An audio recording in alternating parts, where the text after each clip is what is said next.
Hello cookie friends, daily idli கூட சட்னி சாம்பார் சாப்பிட்டு போர் அடிச்சு போனால் உங்களுக்கு இந்த ரெசிபி பார்த்தீங்கன்னா ரொம்பவே பிடிச்ச ரெசிபியாக இருக்கும் போது இந்த ரெசிபியோட பேர் பார்த்தீங்கன்னா ஹாட் பேன் சில்லி இட்லி.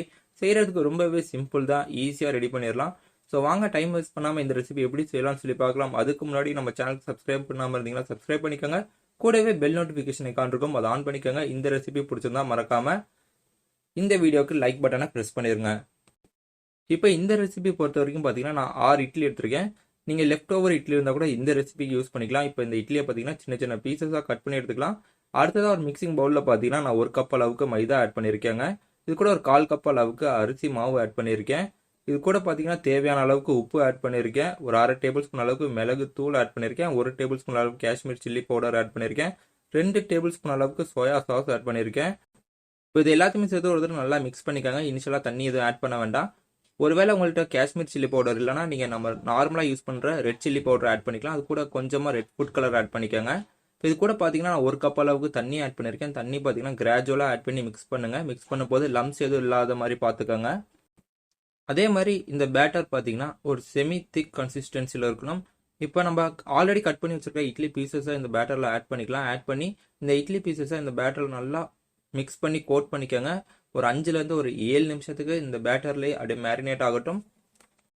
நான் பார்த்தீங்கன்னா இந்த இட்லியை ஒரு 7 நிமிஷத்துக்கு இந்த பேட்டரில் நல்லா மேரினேட் பண்ணதுக்கப்புறமா இப்போ இந்த இட்லி பீசஸை நான் ஃப்ரை பண்ண போகிறேன். நீங்கள் ஆயிலில் ஃப்ரை பண்ணும்போது ஆயில் பார்த்தீங்கன்னா மீடியம் ஹீட் ஆயில் இருக்கணும். அப்போ தான் உங்களுக்கு இந்த இட்லி பீசஸ் பார்த்தீங்கன்னா எல்லா சைடுமே நல்லா கோல்டன் கலராகவும் கிறிஸ்பாகவும் ஒரே யூனிஃபார்மாகவும் ஃப்ரை ஆகும்.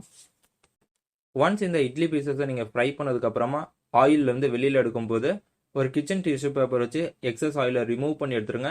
இந்த இட்லி பீசஸ் பார்த்தீங்கன்னா ரொம்ப நேரத்துக்கு கிரன்ச்சியாக இருக்கும். அடுத்ததாக பார்த்தீங்கன்னா நம்ம ஒரு பேசிக் சாஸ் ப்ரிப்பேர் பண்ண போகிறோம். இதுக்கு அடுப்பு ஆன் பண்ணி ஒரு பேன் வச்சுக்கோங்க. பேன் ஹீட் ஆனதும் இல்லை ஒரு 2 டேபிள் ஸ்பூன் அளவுக்கு எண்ணெய் ஆட் பண்ணியிருக்கேன். எண்ணெய் சூடானதும் பார்த்தீங்கன்னா இதில் ஒரு 1/2 டீஸ்பூன் அளவுக்கு ஜீரகம் ஆட் பண்ணியிருக்கேன்.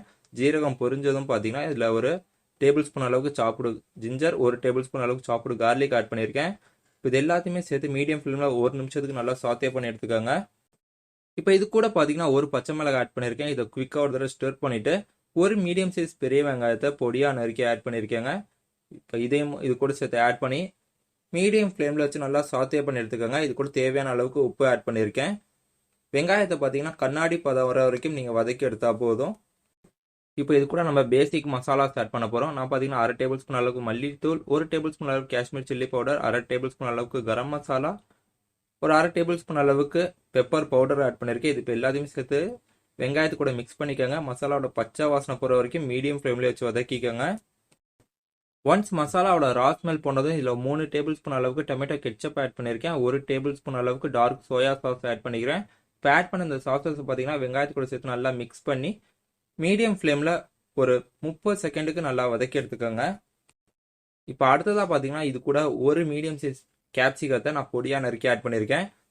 நான் க்ரீன் கேப்சிகம் ஆட் பண்ணிக்கிறேன். நீங்கள் வேணும்னா ரெட், எல்லோ எந்த கேப்சிகம் வேணாலும் நீங்கள் ஆட் பண்ணிக்கலாம். இப்போ இந்த கேப்சிகத்தை பார்த்தீங்கன்னா இந்த சாசஸ் கூட மிக்ஸ் பண்ணிவிட்டு ஹை ஃப்ளேமில் ஒரு 3 நிமிஷத்துக்கு குக் பண்ணி எடுத்துக்கோங்க. அடுத்ததாக பார்த்தீங்கன்னா இது கூட ஒரு 100 ml அளவுக்கு தண்ணி ஆட் பண்ணியிருக்கேன். தண்ணி ஆட் பண்ணி ஒருவேளை உங்களுக்கு உப்பு தேவைப்பட்டு ஆட் பண்ணிக்கோங்க, அதர்வைஸ் ஸ்கிப் பண்ணிவிட்டு இது எல்லாத்தையுமே சேர்த்து ஒரு தடவை மிக்ஸ் பண்ணி நம்ம ரெடி பண்ணுற சாஸ் பார்த்தீங்கன்னா ஒரு கொதி வரட்டும். ஒரு கொதி வந்ததுக்கப்புறமா பார்த்தீங்கன்னா நம்ம ஆல்ரெடி ஃப்ரை பண்ணி வச்சுருக்கிற இட்லி பீசஸை இந்த சாஸில் ஆட் பண்ணி கம்ப்ளீட்டாக இந்த சாஸ் இந்த இட்லி பீசஸ் மேலே கோட் ஆகுற மாதிரி மிக்ஸ் பண்ணிடுங்க. இப்போ இந்த இட்லி பீசஸ் பார்த்தீங்கன்னா ஒரு 3லேருந்து ஒரு 5 நிமிஷத்துக்கு மீடியம் ஃப்ளேமில் குக் பண்ணிவிட்டு தேவையான அளவுக்கு நறுக்குன்னு கொத்தமல்லி ஆட் பண்ணி மிக்ஸ் பண்ணிவிட்டு நீங்கள் கேஸை டர்ன் ஆஃப் பண்ணிடலாம். ரொம்பவே டேஸ்டான ஈஸியான ஒரு hot pan chilli idli ready. Cookie friends, உங்களுக்கு இந்த ரெசிபி பிடிச்சிருந்தா மறக்காமல் இந்த வீடியோக்கு லைக் பண்ணிடுங்க. நம்ம சேனலுக்கு சப்ஸ்கிரைப் பண்ணாமல் இருந்தீங்கன்னா சப்ஸ்கிரைப் பண்ணிக்கோங்க. கூடவே இந்த ரெசிபி பற்றின உங்களோட ஃபீட்பேக்கை எனக்கு கமெண்ட்டில் சொல்லுங்கள். அதே மாதிரி பெல் நோட்டிஃபிகேஷன் ஐக்கான் ஆன் பண்ணிக்கோங்க. Tata, bye bye.